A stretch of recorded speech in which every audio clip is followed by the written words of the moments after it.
India की धमकी, पाकिस्तान की जीत। द हेग की अदालत ने इंडिया का पानी बंद करने का अरमान पूरा न होने दिया। कराची की सेशंस कोर्ट का बड़ा फैसला, कोकेन क्वीन पिंकी का रिमांड अब जेल के अंदर होगा। ड्रग नेटवर्क के सनसनीखेज इंकशाफात भी सामने आ गए। बीजिंग से एक जबरदस्त तस्वीर, ट्रंप बलून कार्टून ने चाइना में मचा दी हलचल। हेडलाइंस आपने सुन ली, मैं हूं अंबर शम्सी, ये है द ब्लू न्यूज रूम और आज की टॉप स्टोरी। इंडिया ने पाकिस्तान का पानी बंद करने की धमकी तो दे रखी है, लेकिन एक इंटरनेशनल अदालत ने उनके इस इरादे पर पानी फेर दिया। द हेग में बैठी कोर्ट ऑफ आर्बिट्रेशन ने न्यू दिल्ली के इस पानी कंट्रोल करने का अरमान को कानून की धार पर बहा दिया। आसान अल्फाज में समझते हैं कि असल फसाद क्या है। बात हो रही है run of the river dams की। ये ऐसे डैम्स होते हैं जो दरिया के बहते पानी से बिजली बनाते हैं। इन डैम्स में पानी को जखीरा करने के लिए एक छोटा सा पूल बनाया जाता है, जिसे कानूनी जबान में पॉन्डेज कहते हैं। पाकिस्तान सालों से चिल्ला रहा था कि इंडिया ने झेलम पर, किशनगंगा और चेनाब पर रटले डैम्स का डिजाइन ऐसा रखा है जिससे वो इस पूल में जरूरत से ज्यादा पानी रोक सकते हैं। इसी झगड़े को हल करने के लिए दोनों मुल्क कोर्ट ऑफ आर्बिट्रेशन गए, जो आसान जबान में दुनिया की एक बड़ी अदालत है और नेदरलैंड्स के शहर द हेग में पीस पैलेस में बैठती है। अब 15 मई 2026 को इस अदालत ने अपना एक इजाफी फैसला सुना दिया। फैसला साफ है, इंडिया फर्जी बहानों और ख्याली बुनियादों पर अपनी मर्जी से पानी का जखीरा बढ़ा नहीं सकता। अगर उन्हें दरियाओं में पानी रोकना है तो उन्हें ठोस सबूत, सही डेटा और बिजली की असल ज़रूरत का हिसाब देना होगा। Data, not projections. पाकिस्तान का अदालत में जाकर रिव्यू करने का हक इस फैसले से मजीद पक्का हो गया है। अब आते हैं इस बात पर कि यह फैसला आखिर आया कैसे।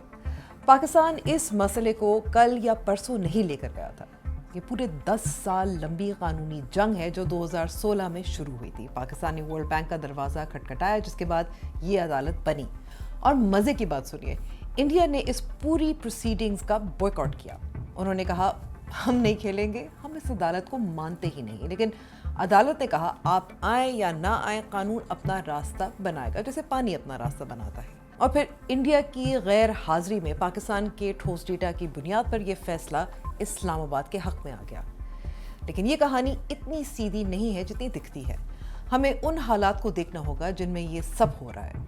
अप्रैल 2025 में पहलगाम में एक अफसोसनाक टेरर अटैक होता है, जहां 26 लोग मारे जाते हैं। इंडिया बगैर किसी ठोस सबूत के इसका मलबा इस्लामाबाद पर डालता है और एक धमाका खेज ऐलान करता है, इंडस वाटर्स ट्रीटी को अबेयंस यानी मुअत्तल करने का यकतरफा फैसला।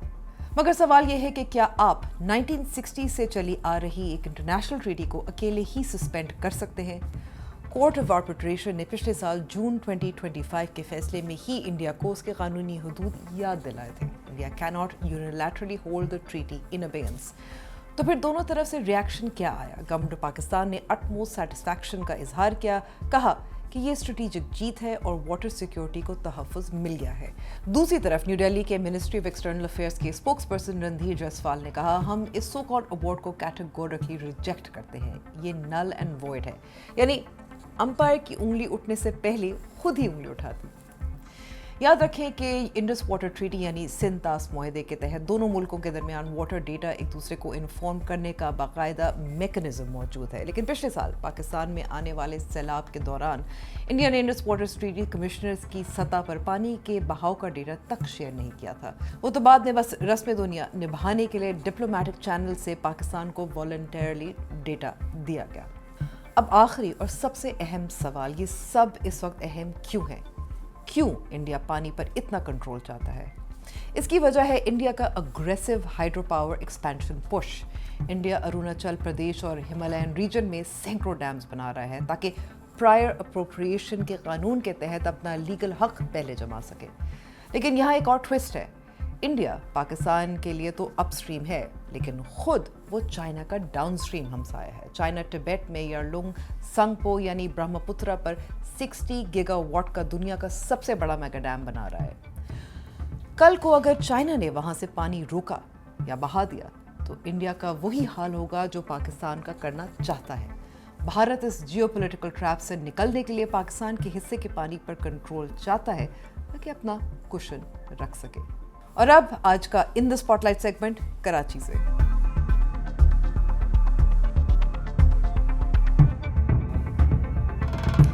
आज यानी 18 मई 2026 को साउथ कराची सेशंस कोर्ट ने सिक्योरिटी कंसर्न्स के बावजूद फैसला दिया कि रिमांड प्रोसीडिंग्स अब सेंट्रल जेल कॉम्प्लेक्स के अंदर ही होंगी। पुलिस ने कोकीन क्वीन के तौर पर मशहूर पिंकी की कोर्ट अपीयरेंस के लिए खास सिक्योरिटी टीम तैयार की है, जबकि उसके खिलाफ नारकोटिक्स और मर्डर एलिगेशंस अभी जेर तफ्तीश हैं। पिंकी के साबिक शोहर और शोहर के भाइयों का भी मुनशियात के कारोबार में मुलविस होने का इंकशाफ सामने आया है। पुलिस के मुताबिक एक्स हस्बैंड नासिर ने ही पिंकी को कोकेन बनाने का माहिर बनाया। दोनों मियां बीवी मिलकर लाहौर, कराची समेत पूरे पाकिस्तान में कोकेन सप्लाई करते थे, जबकि बाद में नासिर कोकेन का कारोबार कराची ले गया। पिंकी का ये भी कहना है कि उसको फंसाने में उसका साबिक शोहर का हाथ है। इस हवाले से सीनियर वजीर शर्जील इनाम मेमन का भी अहम बयान सामने आया है कि पिंकी जहर बेचती थी, उसका पूरा नेटवर्क था, मगर बदकिस्मती से हमने उसे सीरियसली नहीं लिया। मैंने आपको पहले भी, कल भी, परसों भी असेंबली में कहा, ये ड्रग्स का चैलेंज जो है ये बहुत ख़तरनाक चैलेंज है, बहुत सीरियस चैलेंज है। अनफॉर्चुनेटली हमने इसको अभी तक इतना सीरियस नहीं लिया। ताज़ा अपडेट और मज़ीद तफसीलात के लिए हम जाते हैं अपने सीनियर कॉरेस्पॉन्डेंट अहमर के पास। अहमर बताएगा कि बड़े मज़े की बात की थी अनमोल पिंकी ने। ये कहा था कि हम तो डूबे हैं सनम, सबको ले डूबेंगे। किन को ले डूब रही हैं? अमर साहब देखिए, ये बड़ी एक दिलचस्प बात तो है बिल्कुल, लेकिन साथ ही उसने इशारा किया है कि उस ड्रग कार्टेल में उसके साथ कितने लोग शामिल हैं, उसकी तरफ उसने निशानदेही की है। और ये बड़ी अहम बात है, और मुझे अफसोस के साथ ये कहना पड़ रहा है कि पुलिस इस हवाले से नहीं सोच रही है। और पुलिस किस हवाले से सोच रही है? पुलिस बस ये सोच रही है कि किसी तरह पिंकी को किसी भी FIR में बस सज़ा हो जाए और ये जेल चली जाए। मतलब मैंने पुलिस अफसरान को इतना बेबस, इतना बौखलाहट का शिकार माजी में शायद ही किसी केस में देखा हो जितना इस वक्त देख रहा हूं, क्योंकि पुलिस अफसरान की बस ये कोशिश है कि जी किसी ना किसी केस में हम बस पिंकी को सज़ा करा दें, और ये जो जेल ले जाने और जेल से लेकर आने का चक्कर है, और उस दौरान उसने जो मीडिया नुमाइंदगान के सामने शोर मचाना या कुछ बात कहने का मामला है, ये जल्द जो है वो ख़त्म हो सके। आज की पेशी में भी मतलब मैंने ऐसा माजी में बहुत कम देखा है कि पुलिस अफसरान जब उसको अदालत में पेश करते हैं तो बाकायदा शोर मचाते हुए आए पिंकी के साथ, कि इसीलिए कि पिंकी की आवाज़ जो है वो मीडिया नुमाइंदगान तक ना पहुंच सके, वहां पर खड़े रिपोर्टर्स तक ना पहुंच सके, ना वो सुन सकें कि पिंकी क्या कहना चाह रही है। तो बाकायदा वो शोर मचाते हुए जो है वो पुलिस एहलकार जो है वो उसको अदालत में लेकर आए हैं। रही बात ये कि ड्रग कार्टेल पे काम होना चाहिए और बहुत ज़रूरी है। अब तक हम ये सोच रहे थे कि जी शहर में ऐसा हो जाएगा कि एक बड़ी गिरफ्तारी हुई है मंशियात के हवाले से, तो मंशियात मिलना जो है वो ख़त्म हो जाएगी और बड़े नेटवर्क्स पर काम होना शुरू हो जाएगा। लेकिन मंशियात अफसोस के साथ शहर में मिल भी रही है, बल्कि रेट उन्होंने जो है वो बढ़ा दिए हैं, और अब ब्लैक में सप्लाई का सिलसिला जारी है। और अपने कस्टमर्स को ये कहा जा रहा है कि जी वैसी इतनी बड़ी गिरफ्तारी हो गई है, अब तो हम मंशियात बेच रहे हैं, अपने आप को वैसी मजीद खतरे में डाल रहे हैं, तो अब तो रेट ये होगा। तो ये सूरत हाल है। ठीक है, अब आपने जो बात की थी कि पुलिस अफसरान डर रहे हैं, वो चाहते हैं किसी भी मुकदमे में उसकी सज़ा हो जाए, लेकिन साथ साथ जो ये खौफ है, ये जो रिमांड जेल के अंदर करने का फैसला कर दिया है, क्या इसकी अक्कासी करती है जो डर खौफ पुलिस की तरफ से है? अच्छा देखिए, जो बयान ख़ास तौर पर गुज़िश्ता पेशी में अनमोल उर्फ पिंकी की जानिब से दिया गया था, जिसमें उसने एक सियासी शख्सियत की तरफ इशारा किया था और ये कहा था कि जी बनी गाला का कहा जा रहा है कि बनी गाला में मैं किसी को मंशियात देती थी, तो वो जो है ये बयान जो है वो मुझसे दिलवाया जा रहा है। जब उसने ये कहा तो हमने ये देखा गुज़िश्ता रात से बगदादी थाने की सिक्योरिटी गैर मामूली कर दी गई थी। मतलब एक SP, 2 DSP, 6 जो है वो तकरीबन SHOs यानी कि इंस्पेक्टर्स, इसी के अलावा और दीगर नफरी और स्नाइपर तक बगदादी थाने के अतराफ जो है वो डिप्यूट कर दिए गए थे। और इसी तरह की सूरत हाल हमने आज पिंकी की अदालत में पेशी के दौरान देखी है कि जी तकरीबन 6 मोबाइलों का पुलिस स्क्वाड जो है वो उसको लेकर आया है, और तकरीबन 25 के करीब जो है वो नफरी थी पुलिस एहलकारों की। ये बड़े केसेस में होता है, जब हमने ये देखा है कि टारगेट किलर्स को पेश किया जाता है, किसी بڑے یا پھر کہ لیاری گینگ وار کے کسی بڑے کرمنل کو پیش کیا جاتا ہے تو ایسی سیکیورٹی ہوتی ہے. جو ہم نے اس معاملے میں سیکیورٹی دیکھی ہے. اب آپ اس کو یہ کہیں کہ جی اس معاملے کو سیاسی کر دیا گیا ہے یا کوشش کی جا رہی ہے, شاید اس کی وجہ سے اس کی سیکیورٹی بڑھائی گئی ہے. اب نہیں تو سوال یہ کہ انمول عرف پنکی, اس کا عوام میں ہونا, اس کا ڈرگ سمگلنگ, یہ ظاہر عوام کے لیے خطرہ ہے. لیکن اب جب کہ یہ حراست میں ہے, عدالت میں پیش ہو رہی ہے, تو پھر اب اس کو کس کا خطرہ ہے؟ وائی از شی بینگ پروٹیکٹڈ, اور یا میڈیا سے پروٹیکٹ کیا جا رہا ہے؟ جی دیکھیں دونوں طرح یہ ہم کہہ سکتے ہیں. ایک تو یہ ہے کہ جو ڈرگ کارٹیل ہے, جو منشیات کا یہ پورا دھندا ہے, یہ انٹرنیشنلی آپریٹ ہوتا ہے. تو پولیس افسران کا یہ کہنا ہے کہ یہ انٹرنیشنلی ڈرگ کارٹیل کا حصہ تھی, ایک بین الاقوامی منشیات کے جو اسمگلرز ہیں ان سے یہ رابطے میں تھی. تو اس کی وجہ سے اس کی سیکیورٹی فراہم کرنا بہت ضروری ہے. یہ ہو سکتا ہے کہ اس پر حملہ بھی کیا جا سکتا ہے, تو اس وجہ سے بھی ایک تو سیکیورٹی بڑھائی گئی ہے. اور ساتھ ہی ساتھ جو اس نے نام لینا شروع کیے ہیں, جو راز پنکی کے پاس موجود ہیں, وہ واقعی جو ہے وہ کسی سے ایسے نہیں ہے کہ ڈھکے چھپے ہیں, کیونکہ یہ بات جو ہے وہ اب سب کی زبان پر ہے. جو انیشیل انٹروگیشن میں اس نے نام لیے تھے کہ ایک ایم این اے کا نام لیا اپنی اہلیہ کے ساتھ, ایک ایکٹر کا نام لیا, ایک ماڈل کا نام لیا, اور یہ چند نام تھے جو سامنے آئے ہیں. اس نے ایسے کئی نام لیے ہیں, اس نے کئی ایسے ہائی پروفائل لوگوں کے نام لیے ہیں کہ ان کے بچے تک اس سے منشیات نہ صرف منگواتے تھے بلکہ اس کی ارینج کی گئی پارٹیز میں شریک ہوتے تھے. تو اس طرح کی جب اس نے معلومات شیئر کی ہے تو یہ بھی ہے کہ جی یہ کسی سے کوئی زیادہ انفارمیشن شیئر نہ کرے اور نہ زیادہ بات چیت کرے, تو اس لیے بھی اس کی سیکیورٹی جو ہے وہ بڑھا دی گئی ہے. باقاعدہ کل بغدادی تھانے میں ہم نے یہ بھی دیکھا کہ جو حوالات ہوتی ہے اس کے باہر ایک قنات تک لگا دی گئی تھی کہ اس کا آمنا سامنا کسی سے نہ ہو, یہ کسی کو نہ دیکھے اور آنکھوں کے اشاروں سے بھی کسی سے بات نہ کر سکے. تو مطلب اتنی سیکیورٹی بڑی حیران کن تھی. اچھا, ایک اور معمہ اس کیس میں صرف اس کی ظاہر ہے کہ وہ اتنی دیر سے اتنی امپیونٹی کے ساتھ کام کر رہی تھی, وہ تو خیر ایک الگ سوال ہے. لیکن لاہور کو بھی اچانک سے جاگا اور وہاں بھی خبر آئی کہ وہاں بھی ایف آئی آرز درج تھیں. جورسڈکشن کس کی ہے؟ پنکی, انمول عرف پنکی نے خود کہا کہ مجھے 22 دن قبل لاہور سے گرفتار کیا گیا, لیکن سندھ یا کراچی کی پولیس نہیں کہہ رہی. سمجھائیں مجھے بالکل سمجھ نہیں آ رہی ہے. جی دیکھیں ویسے تو آفیشلی اس کیس کو کراچی سے ڈیل کیا جا رہا ہے کہ جی گارڈن کے علاقے میں ایف آئی آر درج ہوئی ہے. ایڈیشنل آئی جی کراچی آزاد خان کی جانب سے ایک پریس کانفرنس کر دی گئی ہے کہ جی کراچی سے ہی گرفتاری ہوئی ہے. لیکن ہمارے جو ذرائع ہیں وہ اس بات کی تصدیق کرتے ہیں کہ کراچی کے ایک سب انسپیکٹر ہیں جنہوں نے ماضی میں چودھری اسلم کے ساتھ بھی کام کیا ہے, ڈی ایس پی شہید ہونے والے علی رضا کے ساتھ بھی کام کیا ہے, ان کی باقاعدہ ایک نشاندہی تھی اور ان کو اپنے ساتھ ایک حساس ادارے یہاں سے لے کر گئے ہیں. لاہور میں ایک بنگلے کی انہوں نے نشاندہی کی اور انہوں نے بتایا کہ اس وقت وہ پنکی اندر موجود ہے. تو پھر اندر ریڈ کنڈکٹ کی گئی اور اس کی گرفتاری عمل میں آئی. تو یہاں تک کہ ایک کراچی کے افسر کا شریک ہونا اس ریڈ میں شامل ہے کہ کراچی سے ایک افسر لاہور جاتا ہے, اس کی گرفتاری ہوتی ہے اور اسے واپس کراچی لایا جاتا ہے. اور یہ دورانیہ تھوڑا طویل ہے, مطلب کچھ دن تک اسے لاہور میں رکھ کے انٹروگیٹ بھی کیا جاتا ہے. ایک حساس ادارے کے پاس جب یہ رہی ہیں کچھ دن تو ہمارے ذرائع نے یہ دعویٰ کیا ہے کہ اس نے ایک باقاعدہ ایسے نام لیے ہیں جو بڑی شخصیات ہیں ان کے, کہ وہ نام اب تک جو ہے وہ سامنے نہیں لائے گئے ہیں. اور باقاعدہ خاص طور پر اب یہ نہیں کہا جا سکتا کہ کیوں روک دیے گئے ہیں, لیکن یہ کہا جا رہا ہے کہ جی کسی اہم موقع پر وہ نام بھی سامنے لائے جائیں گے. ٹھیک ہے, اب اس پوری جو پروسیس ہے کتنی دیر لگے گی؟ کیونکہ ظاہر ہے اس نے کچھ الزامات دیے ہیں, کچھ نام دیے ہیں, جیسے آپ بار بار بات کر رہے ہیں, ایم این اے, ایکٹر, بڑے نام, لیکن ان کی تصدیق بھی ہونی ہے, تحقیقات ہوتی ہیں, کیس چل رہا ہوتا ہے, تو اندازاً کتنی دیر لگے گی؟ دیکھیں جی ابھی تو بات یہ کہ 15 کیسز ہیں کراچی میں جو پنکی کے اوپر درج ہیں, جس میں سے 13 میں تو پولیس ریمانڈ ہی حاصل نہیں کر سکی ہے. صرف 2 کیسز ایسے ہیں کہ جس میں پولیس نے ریمانڈ حاصل کیا ہے, جس میں سے ایک بغدادی تھانے میں قتل کا مقدمہ ہے اور ایک ہے جو ایس آئی یو کا ایک مقدمہ ہے سینٹرل کا, اس میں ایک رائڈر گرفتار ہوا تھا بلال, جو کہ منشیات سپلائی کرتے ہوئے گرفتار ہوا تھا. تو اس نے جو ہے وہ نام لیا تھا کہ عالیہ عرف پنکی نے مجھے یہ منشیات دی تھی سپلائی کرنے کے لیے. تو اس کیس کی انٹیروگیشن میں بھی اگر آپ باریک بینی سے جائزہ لیں گے تو اس کیس کی انٹیروگیشن بھی جو ہے وہ کافی حد تک متاثر ہے, کیونکہ اس میں ڈائریکٹ انمول عرف پنکی کا نام نہیں لیا گیا, رائڈر نے عالیہ عرف پنکی کا نام لیا ہے.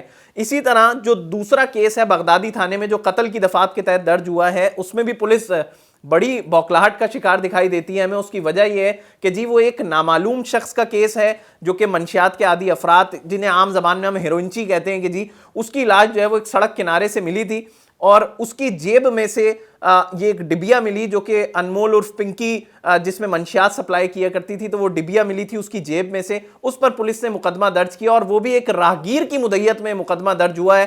ویسے کراچی میں میری نالج میں آج تک ایسی ایف آئی آر ماضی میں ایک عام شہری تو درج نہیں کراتا, کہ چاہے اس میں سڑک سے آپ گزر رہی ہوں یا میں گزر رہا ہوں. میرا نہیں خیال کہ ہم کوئی گزرتے ہوئے شخص کی لاش اگر ہم دیکھیں اور اس کے بعد اس لاش کے ساتھ تھانے بھی جائیں اور جنا اسپتال بھی جائیں اور اس کے بعد واپس تھانے آ کے مقدمہ بھی درج کرائیں اور یہ کہیں کہ جی ہمیں جو سڑک کنارے لاش دکھی تھی. تو اسی طرح یہ مقدمہ ایک راہگیر کی مدعیت میں درج کیا گیا ہے, آٹو پارٹس مکینک ہے وہ, اور اس کی مدعیت میں مقدمہ درج کیا گیا ہے اور اس میں اس نے یہ بولا ہے کہ جی سڑک کنارے لاش ملی تھی اور مجھے یہ لگتا ہے کہ جی جو ڈبیا اس کی ٹراؤزر سے ملی ہے وہ انمول عرف پنکی کی ہے جو کہ ایک منشیات فروش ہے, تو اس کے خلاف جو ہے وہ قتل کا مقدمہ درج کیا جائے. تو یہ جو قتل کا مقدمہ ہو یا پھر وہ جو دوسرا مقدمہ ہو جس میں پولیس نے ریمانڈ ضرور حاصل کر لیا ہے, لیکن مجھے لگتا نہیں کہ بڑا آسان ہوگا پولیس کے لیے ان کیسز میں سزا دلوانا, کیونکہ ان کیسز کی تفتیش میں بہت جھول ہے, ان کیسز کو درج کرنے میں بہت جھول ہے. تو اب پولیس کے لیے بڑا چیلنج ہے کہ اس کو سزا بھی دلوا دیں وہ. اچھا, یعنی کہ عمر آپ کا کہنا ہے کہ ثبوت کم ہے, اب اتنی وائرل ہو گئی, اتنی بڑی خبر یہ بن گئی ہے, تو یہ پولیس کے لیے تو مشکل ہو جائے گا اگر کوئی کنوکشن نہ ہوئی. جی دیکھیں, تبھی جو ہے وہ پولیس کوشش میں ہے کہ کسی طرح بس اب اس کو کسی بھی مقدمے میں سزا اناؤنس ہو جائے, لیکن بڑا مشکل ہوگا پولیس کے لیے یہ فیصلہ کر پانا کہ کس کیس میں اس کو سزا ہوتی ہے. اس کی وجہ یہ ہے کہ دونوں کیسز کی مثال میں نے آپ کے سامنے رکھی. بغدادی تھانے والا کیس بھی ایک راہگیر کی مدعیت میں درج ہوتا ہے, اور وہ جو دوسرا کیس ہے جس میں اس کو 6 روز کے ریمانڈ پر پولیس کے حوالے کیا گیا ہے SIU کا, اس میں جو رائڈر ہے اس میں انمول عرف پنکی کا نام نہیں لیا جبکہ اس نے عالیہ عرف پنکی کا نام لیا ہے. یہ ضرور ہے کہ وہ مطلب چاہتا ہوگا انمول عرف پنکی کا ہی نام لینا, لیکن معاملہ یہ ہوتا ہے کہ کچھ رائڈر سے اور جو منشیات سپلائی کرنے والے لوگ ہوتے ہیں انہیں یہ اپنا اصل نام جو ہے وہ اوپر جو بیٹھے ہوئے ان کے لوگ ہوتے ہیں اس کارٹل کے اندر, وہ اپنا اصل نام بتاتے ہی نہیں ہیں. تو جو اصل نام ان کو پتہ ہی نہیں ہوتا, وہ جو پتہ ہوتا ہے وہی نام جو ہے وہ مقدمے میں بھی لکھا جاتا ہے. تو یہ بڑا مشکل ہوتا جا رہا ہے پولیس کے لیے کہ کس طرح وہ سزا دلوائیں گے ان کو. ٹھیک ہے, یعنی کہ جو ویڈیو میسیجز پنکی کے سامنے آئے تھے جس میں وہ بہت بڑی کانفیڈنس سے کہہ رہی تھی کہ مجھے پکڑا نہیں جائے گا, یا جیسے وہ جو وائرل ویڈیو آئی تھی جس میں وہ ایسے کانفیڈنس سے چل رہی تھی, ایسا ہی ظاہر ہو رہا تھا کہ اس کو پکڑنا مشکل ہو جائے گا. لیکن اب ایک اور سوال جو بہت لوگوں کے ذہنوں میں ہے, آئی ول آسک اٹ اگین, کہ یہ کہاں سے آئی, اتنی بڑی کوکین ڈیلر کیسے بنی؟ 2 شہروں میں اس کے نیٹ ورک ہیں. اچھا دیکھیں عمر صاحب, 2 شہروں میں نہیں بلکہ 3 شہروں میں, اسلام آباد میں بھی, لاہور میں بھی اور کراچی میں بھی اس کا نیٹ ورک تھا. یہ بیسکلی تو ایک کراچی کے علاقے جہانگیر روڈ بلوچ پاڑا کی رہائشی ہے, اور اس کے بعد ایک گھرانہ جو ہے وہ اصفہانی روڈ پر گلشن اقبال میں جو ہے وہ شفٹ ہو جاتا ہے. پھر وہاں سے یہ خود جو ہے وہ گھر سے نکل کے لاہور چلی جاتی ہیں ماڈل بننے کے لیے. وہاں عاشی نامی ایک لڑکی سے ان کی ملاقات ہوتی ہے مینار پاکستان پر, وہ اس کو اپنے ساتھ لے جاتی ہے. ماڈل بننے کی کوشش میں کئی ڈائریکٹرز پروڈیوسر سے اس کی ملاقات بھی ہوئی.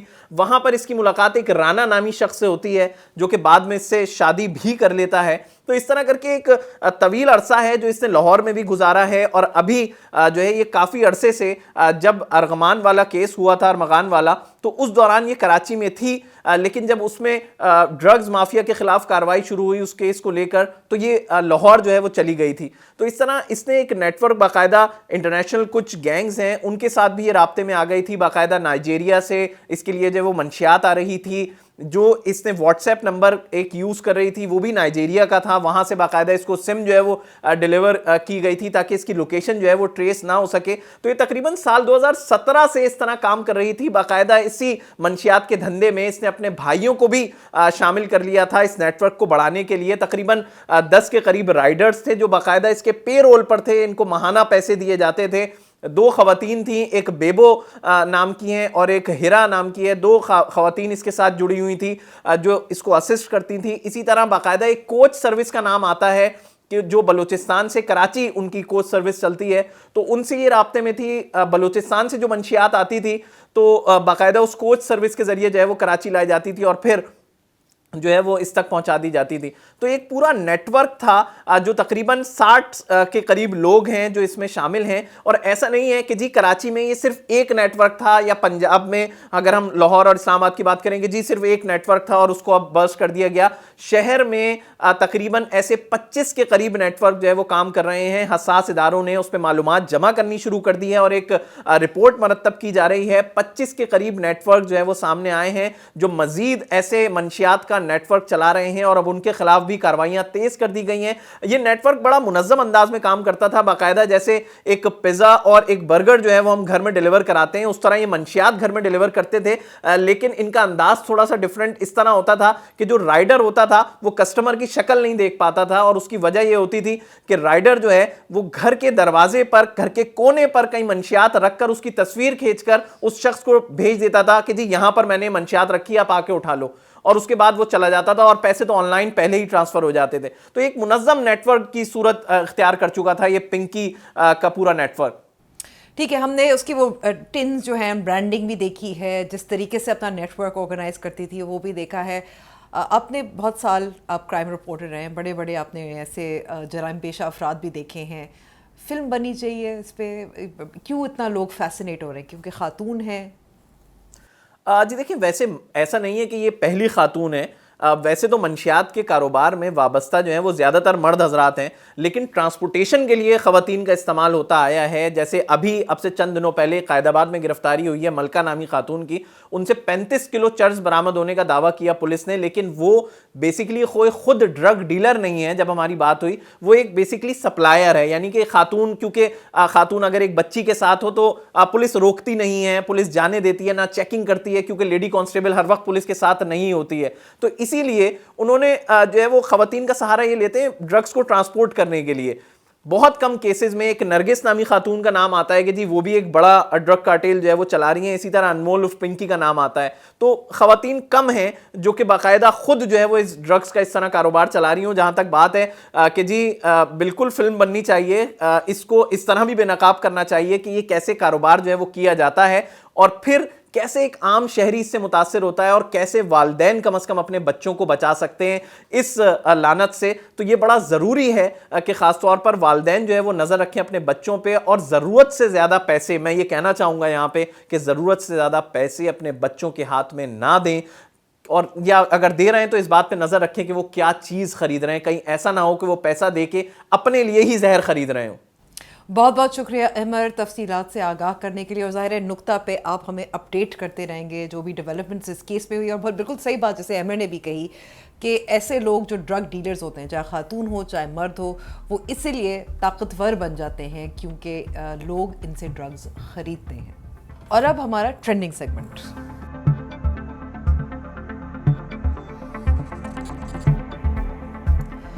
ट्रम्प बलून कार्टून ने चाइना में मचा दी है हलचल। पीपल्स डेयरी में छपने वाले एक जबरदस्त कार्टून ने सबको मुस्कुराने पर मजबूर कर दिया है। इस तस्वीर में डोनाल्ड ट्रंप को एक इन्फ्लेटेड ऑरेंज बलून के रूप में दिखाया गया है, जबकि शी जिनपिंग हाथ में पिन लिए खड़े हैं, बिल्कुल रेडी उस बलून को फोड़ने के लिए। ये कार्टून ओरिजिनली 2023 में चाइनीज स्पाई बलून के टाइम पर बनाया गया था, लेकिन ट्रंप के हालिया चाइना विजिट के बाद इस कार्टून को रीशेयर किया गया है, जो लोगों में खासा मकबूल हुआ है। कार्टून के साथ लिखा गया है, no rush, everything has its measure, यानी घबराने की जरूरत नहीं है, सब कुछ अपने वक्त पर होगा। ये लाइन चाइना के कूल और कॉन्फिडेंट एटीट्यूड को हाईलाइट करती है। सोशल मीडिया पर लोग कह रहे हैं कि ये कार्टून ट्रंप के बिग ईगो और जी के काम पावर का परफेक्ट विजुअल है। एक यूजर ने लिखा, एक सुई और पूरी डिप्लोमेसी हवा हो जाएगी। आज के लिए इतना ही, अब कल मुलाकात होगी। खुदा हाफिज।